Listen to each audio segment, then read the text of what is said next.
ಪರಪ್ಪನ ಅಗ್ರಹಾರ ಜೈಲಿನಲ್ಲಿ ರಾಜಾತಿಥ್ಯ ಪ್ರಕರಣಕ್ಕೆ ಸಂಬಂಧಪಟ್ಟಂತೆ ರೌಡಿ ಶೀಟರ್ ಗುಬ್ಬಚ್ಚಿ ಸೀನಾ ಮತ್ತು ಸಹಚರರನ್ನ ಬೇರೆ ಜೈಲಿಗೆ ಸ್ಥಳಾಂತರಿಸಲು ಸಿದ್ಧತೆ ನಡೆಸಲಾಗಿದೆ. ಜೈಲಿನಲ್ಲಿ ತನ್ನ ಸಹಚರರೊಂದಿಗೆ ಗುಬ್ಬಚ್ಚಿ ಸೀನಾ ಅದ್ದೂರಿಯಾಗಿ ಬರ್ತ್ಡೇ ಆಚರಿಸಿಕೊಂಡಿದ್ದ. ರೌಡಿ ಶೀಟರ್ ರಾಜಾತಿಥ್ಯ ಬಗ್ಗೆ ಸುವರ್ಣ ನ್ಯೂಸ್ ವರದಿ ಮಾಡಿತ್ತು. ಹೀಗಾಗಿ ದಕ್ಷಿಣ ವಲಯ ಡಿಐಜಿ ದಿವಶ್ರೀ ಜೈಲಿಗೆ ಭೇಟಿ ನೀಡಿ ಕಾರಾಗೃಹಗಳ ವರದಿ ನೀಡಿದ್ರು. ಕೈದಿಗಳ ಶಿಫ್ಟ್ ಮಾಡುವ ಬಗ್ಗೆ ನ್ಯಾಯಾಲಯಕ್ಕೆ ವರದಿ ಸಲ್ಲಿಕೆ ಮಾಡಿದ್ರು. ಕೋರ್ಟ್ ಅನುಮತಿ ಬಂದ ಕೂಡಲೇ ಗುಬ್ಬಚ್ಚಿ ಸೀನಾ ಅಂಡ್ ಗ್ಯಾಂಗ್ ಶಿಫ್ಟ್ ಮಾಡೋದಕ್ಕೆ ಜೈಲಾಧಿಕಾರಿಗಳು ರೆಡಿಯಾಗಿದ್ದಾರೆ. ಆಡಳಿತ ಮತ್ತು ಭದ್ರತೆಯ ಹಿತದೃಷ್ಟಿಯಿಂದ ಗುಬ್ಬಚ್ಚಿ ಸೀನಾ ಅಂಡ್ ಗ್ಯಾಂಗ್ ಸ್ಥಳಾಂತರ ಮಾಡೋದಕ್ಕೆ ಸಿದ್ಧತೆ ನಡೆಸಲಾಗುತ್ತಿದೆ.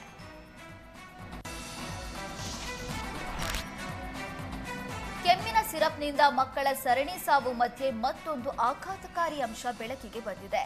ನಶೆಗಾಗಿ ಕೆಮ್ಮಿನ ಸಿರಪ್ ಬಳಕೆ ಮಾಡ್ತಾ ಇರುವಂತದ್ದು ಪತ್ತೆಯಾಗಿದೆ. ದಾವಣಗೆರೆಯಲ್ಲಿ ನಶೆಗಾಗಿ ಕೆಮ್ಮಿನ ಸಿರಪ್ ಮಾರಾಟ ಮಾಡ್ತಾ ಇದ್ದ 5 ಸಿಕ್ಕಿಬಿದ್ದಿದ್ದಾರೆ. ಎಸ್ಪಿ ಕಚೇರಿಯ ಮಾದಕ ದ್ರವ್ಯ ನಿಗ್ರಹ ಪಡೆ ಕಾರ್ಯಾಚರಣೆ ನಡೆಸಿ 5ರನ್ನ ಬಂಧಿಸಿದೆ.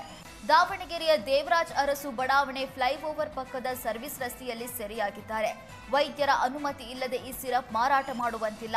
ಆದರೆ ಯುವ ಸಮೂಹ ಮದ್ಯ ವ್ಯಸನಿಗಳನ್ನ ಟಾರ್ಗೆಟ್ ಮಾಡಿ 70 ರೂಪಾಯಿ ಕೆಮ್ಮಿನ ಸಿರಪ್ ಅನ್ನ 300 ರಿಂದ 500 ರೂಪಾಯಿವರೆಗೆ ಮಾರಾಟ ಮಾಡ್ತಾ ಇದ್ರು. ಅಕ್ಟೋಬರ್ 18ರ ಒಳಗಾಗಿ ಜಾತಿ ಗಣತಿ ಸಮೀಕ್ಷೆ ಪೂರ್ಣಗೊಳಿಸಲು ಸರ್ಕಾರದ ಮುಖ್ಯ ಕಾರ್ಯದರ್ಶಿ ಶಾಲಿನಿ ರಜನೀಶ್ ಸೂಚನೆ ನೀಡಿದ್ದಾರೆ. ಜಾತಿ ಸಮೀಕ್ಷೆ ಮಾಡ್ತಾ ಇರುವ ಅಧಿಕಾರಿಗಳಿಗೆ ಟಿಪ್ಪಣಿ ಹೊರಡಿಸಿದ್ದಾರೆ. ಸಿಎಂ ಸಿದ್ದರಾಮಯ್ಯ ಅವರು ಈಗಾಗಲೇ ಸಮೀಕ್ಷೆ ಅವಧಿ ವಿಸ್ತರಣೆ ಮಾಡದಿರಲು ನಿರ್ಧಾರ ಮಾಡಿದ್ದಾರೆ. ಹೀಗಾಗಿ ನಿಗದಿತ ಅವಧಿಯೊಳಗೆ ಸಮೀಕ್ಷೆ ಪೂರೈಸಲು ಜಿಲ್ಲಾಧಿಕಾರಿಗಳಿಗೆ ಸೂಚನೆ ನೀಡಿದ್ದಾರೆ. 80%ಕ್ಕಿಂತ ಕಡಿಮೆ ಇರುವ ಜಿಲ್ಲೆಗಳ ಜಿಲ್ಲಾಧಿಕಾರಿಗಳಿಗೆ ಸಮೀಕ್ಷೆ ಶೀಘ್ರವಾಗಿ ಪೂರ್ಣಗೊಳಿಸಲು ತಾಕೀತು ಮಾಡಿದ್ದಾರೆ.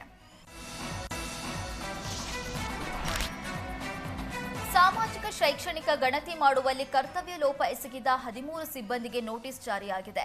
ಜಯನಗರ ವಿಧಾನಸಭಾ ಕ್ಷೇತ್ರದ 13 ಗಣತಿದಾರರಿಗೆ ನಗರ ಪಾಲಿಕೆ ಜಂಟಿ ಆಯುಕ್ತರು ನೋಟಿಸ್ ನೀಡಿದ್ದಾರೆ. ತಮ್ಮ ವ್ಯಾಪ್ತಿಯ ವಾರ್ಡ್ಗಳಲ್ಲಿ 5ಕ್ಕಿಂತ ಕಡಿಮೆ ಮನೆಗಳ ಗಣತಿ ಮಾಡಿದ್ದಕ್ಕೆ 13 ಮೇಲ್ವಿಚಾರಕರಿಗೆ ನೋಟಿಸ್ ನೀಡಿದ್ದು 24 ಗಂಟೆಯೊಳಗೆ ಉತ್ತರ ನೀಡಬೇಕು ಅಂತ ತಾಕೀತು ಮಾಡಿದ್ದಾರೆ. ಇಲ್ಲವಾದರೆ ಶೈಕ್ಷಣಿಕ ಸಮೀಕ್ಷೆಯಲ್ಲಿ ವಿಳಂಬ ಧೋರಣೆ ಅಂತ ನಿಮ್ಮ ಮೇಲೆ ಕಾನೂನು ಕ್ರಮ ಕೈಗೊಳ್ಳುತ್ತೇವೆ ಅಂತ ಎಚ್ಚರಿಕೆ ನೀಡಲಾಗಿದೆ. ನಿಮ್ಮಿಂದ ಗಣತಿ ಕಾರ್ಯ ಪ್ರಗತಿ ಕುಂಠಿತವಾಗಿದೆ. ಸರ್ಕಾರದ ಆದೇಶಕ್ಕೆ ಕಿಂಚಿತ್ತೂ ಬೆಲೆ ನೀಡಿಲ್ಲ. ನಿಮ್ಮ ಕೆಳ ಹಂತದ ಗಣತಿದಾರರಿಗೆ ಸರಿಯಾದ ಮಾರ್ಗದರ್ಶನ ನೀಡಿಲ್ಲ.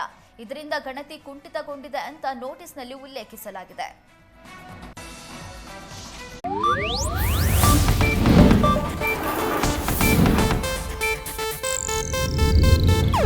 ಇದು ಏಷ್ಯಾನೆಟ್ ನ್ಯೂಸ್ ನೆಟ್ವರ್ಕ್ ಪ್ರಸ್ತುತಿ.